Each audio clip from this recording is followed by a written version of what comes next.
अस्सलाम वालेकुम दोस्तों, मैं कायद हुसैन यूनानी दवाखाना कुदर की से आज की वीडियो आप लोगों के लिए बहुत ज़्यादा इंपॉर्टेंट है, बहुत नॉलेज वाली है। और ख़ास तौर से ये वीडियो जो है हुक्म हज़रात के लिए हैं जो कि मुग़ल्लिज़ात का इस्तेमाल करते हैं। मुग़ल्लिज़ात इस वीडियो में मैं आपको बताऊंगा मुग़ल्लिज़ात क्या होते हैं और ये कहाँ कहाँ और किस तरीके से इस्तेमाल होते हैं, इनका क्या काम हैगा। दूसरी चीज़ ये कि आपको वीडियो देखनी पूरी। वजह वजह यह आएगी कि अगर आप इसमें से कुछ छोड़ते हैं तो जैसे हॉलीवुड की फ़िल्म होती है, अगर आपने उसमें से शुरू का अगर कुछ छोड़ दिया तो आपको पूरी फ़िल्म समझ में नहीं आती। इसी तरीके से ये वीडियो जो है ना एक दूसरे से कड़ी दर कड़ी जोड़ी हुई है, इसलिए आपके लिए पूरी वीडियो देखना इम्पॉर्टेंट है। तो अब मैं आपको बताता हूँ कि मुग़ल्लिज़ किस चीज़ को कहते हैं। मुग़ल्लिज़ कहते हैं गाढ़े को। वो दवाइयाँ जो सीमेंट को गाढ़ा करती हैं वो मुग़ल्लिज़ अद्वियात कहलाती हैं। अब ये मुग़ल्लिज़ कितने तरह के होते हैं? मुग़ल्लिज़ होते हैं 2 तरह के। तो आपको मैं नुस्खे भी दूंगा आज, और ये भी बताऊंगा कि वो मुग़ल्लिज़ कहाँ इस्तेमाल होते हैं और कैसे इस्तेमाल होते हैं। तो इसके लिए आपको करना ये हैगा कि आप ये समझिए कि मुग़ल्लिज़ात का जो सिस्टम होता है वो किस तरीके से होता है। एक बंदा ऐसा आएगा कि जिसके अंदर सीमेन की कमी है और बाकी यानी कि मनी की कमी है, और अगर उसकी मनी जो बाकी उसके अंदर बची हुई है वो गर्मी की वजह से पतली है और वो जरियान की शक्ल में वो बह रही है, तो वहाँ पर हम एक नुस्खा इस्तेमाल करते हैं। ऐसा नुस्खा इस्तेमाल करेंगे कि जो मुग़ल्लिज़ मनी भी हो और मुवल्लिद मनी भी हो, यानी कि मनी को पैदा करने वाला भी हो।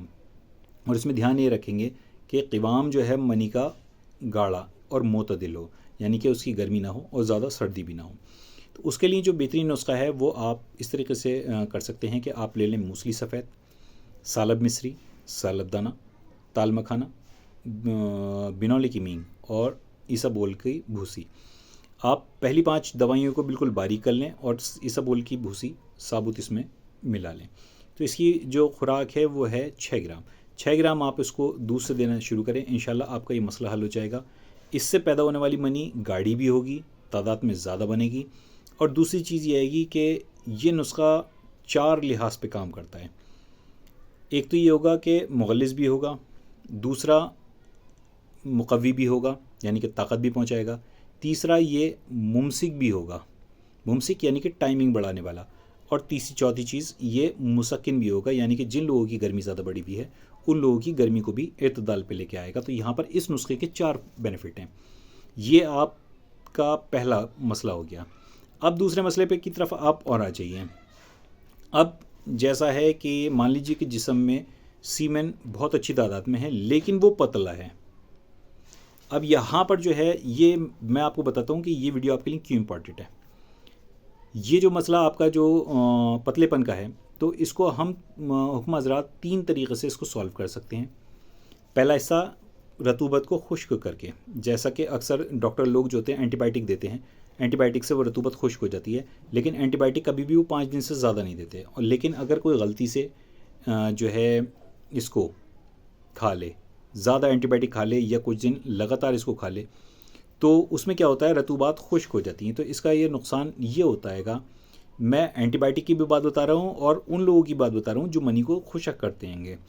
खुशक करने में एक नुकसान ये होता है कि मैं आपको एक मिसाल देता हूँ कि मान लीजिए आपने चावलों की एक खीर बनाई या फिरीनी बनाई और वो किसी कढ़ाई में बनाई, इस टाइप के जो तवा टाइप का इस टाइप की जो चीज़ होती है, तो एक साइड पे परत इसकी मोटी होती है रतूबत की, और बाकी जो किनारी पे जाने के बाद ये जो होती है वो हल्की हो जाती है। तो जब आप इसे आग पे रख के इसे खुशक करते हैं तो बीच का हिस्सा जो होता है वो गाढ़ा पड़ जाता है और साइडों के जो किनारी होती हैं वहाँ पर वो चीज़ जल्दी खुशक हो जाती है और खुशक होने के बाद जम जाती है। एंटीबायोटिक में और खुश्क दवाइयों में यही मसला होता है कि मान लीजिए आपकी कुछ हिस्सा जो होता है वो गाढ़ा पड़ गया, रुक गया, लेकिन उसका कुछ हिस्सा जो होता है ना, जहाँ पर उसकी तादाद कम होती है वहाँ पर वो सूख के जम जाता है। इसका जिस्म में जमना जो होता है वो ख़तरनाक होता है 3 तरह से। या तो ताफुन पैदा करेगा, ताफुन यानी कि वो जिस्म में जाके सड़ जाएगा।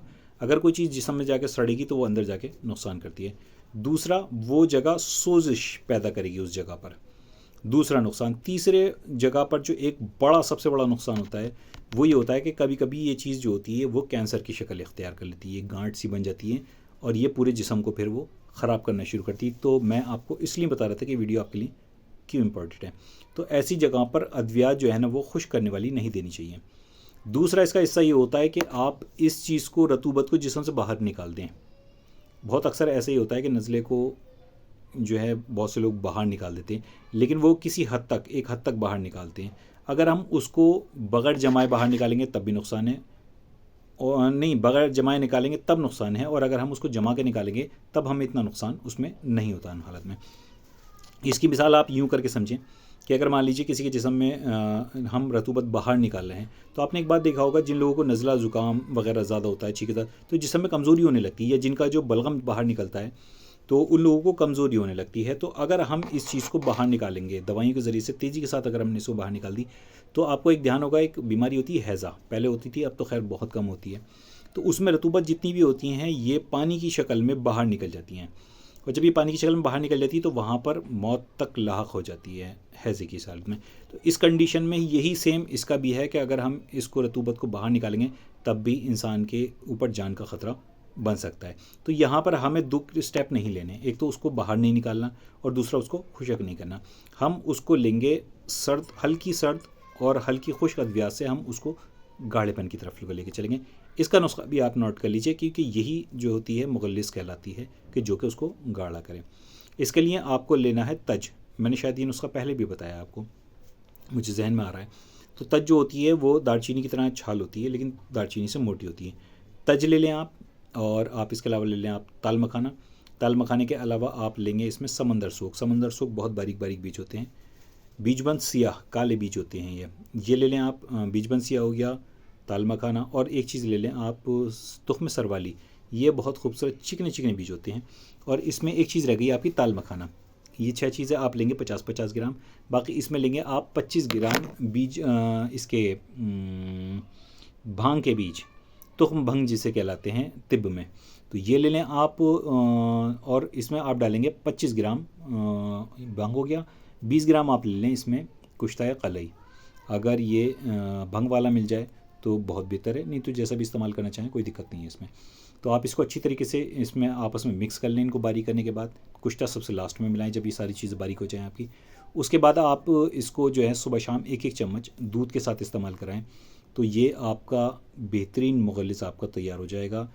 जरियान की दिक्कत ख़त्म हो जाएगी, और आपके ये जो होता है इसमें शुक्राणु की जो कमी आ जाती है, स्पर्म की जो कमी आती है, स्पर्म की कमी को भी ठीक करता है। मनी की तादाद तो आपकी पहले जिस्म में है, तो गाढ़ेपन की वजह से आपकी सारे सिस्टम इससे सेट हो जाते हैं। तो ये मैंने आज आपको मुगल्लिज़ात के 2 नुस्खे बताए, और दोनों कहाँ पे किस तरीके से इस्तेमाल करने, इसका इस्तेमाल भी बताया, और ये इम्पॉर्टेंट आपके लिए बहुत था। आप अपनी चीज़ों को समझें, नुस्खे जात पे ना भाग करके। मैंने पिछले दिनों में नुस्खे जात आपको ज़्यादा बताए हैं, नुस्खे जात पे ना जात करके आप अगर इन चीज़ों की नॉलेज रखें तो ये आपके लिए ज़्यादा बेहतर है। जगह जगह पर टाइम टू टाइम मैं आपको नुस्खे जात भी देता रहूँगा। उम्मीद है वैसे आपको इंशाल्लाह कि आज की वीडियो मुझे आपको पसंद आई होगी। मुझे इजाज़त दीजिए फ़िलहाल के लिए, अल्लाह हाफ़िज़।